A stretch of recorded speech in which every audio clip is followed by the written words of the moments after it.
Dhurandhar cinema ನಿಜ ಕಥೆಯ? Fact check ಮಾಡಿದ್ರೆ ಬೆಚ್ಚಿ ಬೀಳ್ತೀರಾ.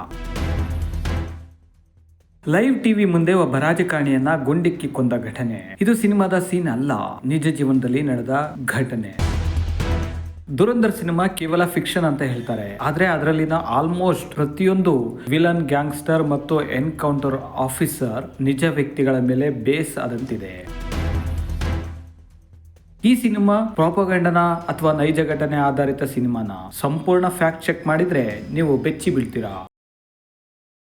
ಹೌದು, ಇತ್ತೀಚೆಗೆ ದೇಶದಾದ್ಯಂತ ಭಾರಿ ಚರ್ಚೆಗೆ ಕಾರಣವಾಗಿರುವ ದುರಂಧರ್ ಸಿನಿಮಾ ಯಾಕಿಷ್ಟು ಸುದ್ದಿಯಲ್ಲಿದೆ? ಈ ಸಿನಿಮಾ ಬಿಡುಗಡೆಯಾದ ನಂತರ ಎರಡು ಪ್ರಶ್ನೆ ಸೋಷಿಯಲ್ ಮೀಡಿಯಾದಲ್ಲಿ ಭಾರಿ ವೈರಲ್ ಆಗಿವೆ. ಒಂದು, ಈ ಸಿನಿಮಾ ನಿಜ ಘಟನೆಗಳ ಮೇಲೆ ಆಧಾರಿತವಾ, ಇಲ್ಲ ಇದು ಪ್ರಾಪಗಂಡಾ ಸಿನಿಮಾನ? ಇಂದು ನಾವು scene by scene, character by character ನೋಡ್ತಾ ಹೋದ್ರೆ ನಮ್ಮ ಈ ಪ್ರಶ್ನೆಗೆ ಉತ್ತರ ಸಿಗುತ್ತೆ. Part 1, light TV shooting incident. ಸಿನಿಮಾದಲ್ಲಿ ಒಂದು ಶಾಕಿಂಗ್ ಸೀನ್ ಬರುತ್ತೆ. ಒಬ್ಬ ರಾಜಕಾರಣಿ ಮತ್ತು ಗ್ಯಾಂಗ್ಸ್ಟರ್ ಲೈವ್ ಟಿವಿ ಮುಂದೆ ಪೊಲೀಸರ ಸಮ್ಮುಖದಲ್ಲೇ ಗುಂಡಿಕ್ಕಿ ಕೊಲ್ಲಲ್ಪಡ್ತಾರೆ. ಮೊದಲ ಬಾರಿ ನೋಡಿದವರಿಗೆ ಇದು ಸಿನಿಮ್ಯಾಟಿಕ್ ಎಕ್ಸಾಗ್ರೇಷನ್ ಅನ್ನಿಸಬಹುದು, ಆದ್ರೆ ಹಲವು ಮೀಡಿಯಾ ರಿಪೋರ್ಟ್ಸ್ ಮತ್ತು ಪಬ್ಲಿಕ್ ರೆಕಾರ್ಡ್ಸ್ ಗಳ ಪ್ರಕಾರ ಇದಕ್ಕೆ ಹೋಲುವ ನಿಜ ಘಟನೆ ಇದು ನಮ್ಮ ದೇಶದಲ್ಲಿ ನಡೆದರೂ ಕಟು ಸತ್ಯ ಅನ್ನೋದು ಗೊತ್ತಾಗುತ್ತೆ. ಹಾಗಾದ್ರೆ ದುರಂಧರ್ ಸಿನಿಮಾ ಎಷ್ಟು ನೈಜತೆ ಹೊಂದಿದೆ? How much of Dhurandhar is real? ಇಲ್ಲಿ ಗಮನಿಸಬೇಕಾದದ್ದು ಏನಂದ್ರೆ, ಸಿನಿಮಾ ಡಿಸ್ಕ್ಲೇಮರ್ ನಲ್ಲಿ ಫಿಕ್ಷನ್ ಅಂತ ಹೇಳಿದ್ರು ಹಲವಾರು ದೃಶ್ಯಗಳು ನಿಜ ಜೀವನದಲ್ಲಿ ನಡೆದಿರುವ ಘಟನೆಗಳ ಮರುಸೃಷ್ಟಿ ತರ ಕಾಣ್ತವೆ. ಈಗಾಗಲೇ ದೇಶದಲ್ಲಿ ನಡೆದ ಹಲವು ಘಟನೆಗಳಿಗೆ ಜೀವ ತುಂಬಿದಂತಿದೆ. Part 2, real characters or cinematic inspiration. ಸಿನಿಮಾದಲ್ಲಿನ ಪ್ರಮುಖ ವಿಲನ್ಸ್ ಮತ್ತು ಗ್ಯಾಂಗ್ ನೆಟ್ವರ್ಕ್ ಕ್ಯಾರೆಕ್ಟರ್ಸ್ ಬಗ್ಗೆ ನೋಡಿದ್ರೆ ಹಲವಾರು ಜನರು ಇವು ರಿಯಲ್ ಲೈಫ್ ಕ್ರೈಮ್ ಮತ್ತು ಭೂಗತ ಲೋಕದ ವ್ಯಕ್ತಿಗಳಿಂದ ಪ್ರೇರಿತ ಅಂತ ಹೇಳಲಾಗುತ್ತೆ. ಇದು ಡೈರೆಕ್ಟ್ ಬಯೋಪಿಕ್ ಅಲ್ಲ, ಆದ್ರೆ ದೃಶ್ಯ ವೈಭವ ಈ ಎಲ್ಲಾ ಘಟನೆ ಆಧಾರಿತ ವಿಷಯಗಳ ನಿರೂಪಣೆ ಅನ್ನೋದು ಸ್ಪಷ್ಟವಾಗಿ ಕಾಣಿಸುತ್ತೆ. ಇದೇ ಕಾರಣಕ್ಕೆ ಈ ಸಿನಿಮಾ ಕುರಿತು ಡಿಬೇಟ್ ಜೋರಾಗಿದೆ. ಒಂದು ಕಡೆ ಜನರು ಇದನ್ನ ವೆಲ್ ರಿಸರ್ಚ್ ಥ್ರಿಲ್ಲರ್ ಅಂತ ಕರೀತಿದ್ದಾರೆ, ಇನ್ನೊಂದ್ ಕಡೆ ಕೆಲವರು ರಾಜಕೀಯ ಪ್ರೇರಿತ ಸಿನಿಮಾ ಅಂತ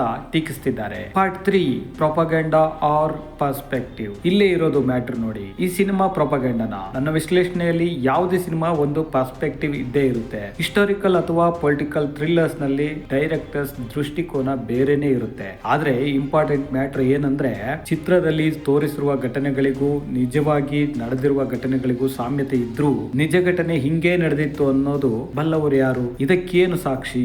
ಆದ್ರೆ ಕೆಲವು ದೃಶ್ಯಗಳು ಮಾತ್ರ ಸಾರ್ವಜನಿಕವಾಗಿ ನಡೆದಿರೋ ವಿಷಯಗಳನ್ನ ನೆನಪಿಸ್ತವೆ. ಒಂದಂತೂ ಸತ್ಯ, ರವಿ ಕಣದನ್ನ ಕವಿ ಕಂಡ ಅನ್ನೋ ಹಾಗೆ ಸಿನಿಮಾ ನಿರ್ದೇಶಕ ಹೇಗೆ ಬೇಕಾದ್ರೂ ಕತೆ ನಿರೂಪಿಸಬಹುದು. ದೃಶ್ಯ ವೈಭವಕ್ಕೆ ತಕ್ಕಂತೆ ಕೆಲವೊಂದು ಮಾರ್ಪಾಡು ಮಾಡಿರ್ಲೂಬಹುದು. ಹೀಗಾಗಿ ಇದನ್ನ ಸಂಪೂರ್ಣ ಸಾಕ್ಷ್ಯ ಚಿತ್ರ ಅಥವಾ ರಿಯಲ್ ಲೈಫ್ ಸ್ಟೋರಿ ಅಂತ ನೋಡ್ಲಿಕ್ಕೆ ಆಗೋದಿಲ್ಲ. ಇದು ಸತ್ಯ ಘಟನೆಗಳಿಂದ ಪ್ರೇರಿತ ರಾಜಕೀಯ ಮಿಳಿತ ಥ್ರಿಲ್ಲರ್ ಮೂವಿ ಅಂತ ಹೇಳ್ಬಹುದು. Part 4, why this movie is trending. ಈ ಸಿನಿಮಾ ಟ್ರೆಂಡ್ ಆಗೋದಕ್ಕೆ ಕಾರಣ ಬರೀ ಕಾಂಟ್ರವರ್ಸಿ ಅಲ್ಲ, 3 ದೊಡ್ಡ ಕಾರಣ ಇವೆ. ನೈಜತೆ ಎದ್ದು ಕಾಣುತ್ತೆ, ನಿಜ ಘಟನೆಗಳು ಕಣ್ಣ ಮುಂದೆ ರಾಚುತ್ತವೆ, ಜನರಿಗೆ ಸಿನಿಮಾ ಸೀನ್ ನಿಜ ಘಟನೆಗಳಿಗೆ ಹೋಲಿಕೆ ಆಗಿರುವುದರಿಂದ ಥ್ರಿಲ್ ಕೊಟ್ಟಿದೆ. ರಾಜಕೀಯ ಮಿಳಿತ ಮತ್ತು ಅದರ ಡೀಪ್ ಡಿಸ್ಕಷನ್. ಇತ್ತೀಚಿನ ಜಿಯೋಪಾಲಿಟಿಕ್ಸ್ ಮತ್ತು ಟೆರರ್ ಆಪರೇಷನ್ಸ್ ಕುರಿತ ಡಿಸ್ಕಷನ್ಗೆ ಈ ಸಿನಿಮಾ ಕನೆಕ್ಟ್ ಆಗ್ತಿದೆ. ಮತ್ತು ಈ ಸಿನಿಮಾ ತೆಗೆದಿರುವ ರೀತಿ ಎಲ್ಲೂ ಬೋರ್ ಆಗಲ್ಲ. ಒಂದು ದೃಶ್ಯ ಮತ್ತೊಂದು ದೃಶ್ಯ, ಬೇರೆ ಬೇರೆ ಸನ್ನಿವೇಶಗಳು ಮತ್ತು ಕಾಲದಲ್ಲಿ ನಡೆದಿರೋ ಎಲ್ಲಾ ದೃಶ್ಯಗಳನ್ನ ಕನೆಕ್ಟ್ ಮಾಡಿರೋದು ಕೂಡ ಕ್ಯೂರಿಯಾಸಿಟಿ ಹಿಡಿದುಕೊಳ್ಳುವ ರೀತಿ ಚೆನ್ನಾಗಿದೆ. ಸಿನಿಮಾಟೋಗ್ರಫಿ, ಬ್ಯಾಕ್ ಗ್ರೌಂಡ್ ಸ್ಕೋರ್ ಮತ್ತು ಪರ್ಫಾರ್ಮೆನ್ಸ್ ಜನರನ್ನ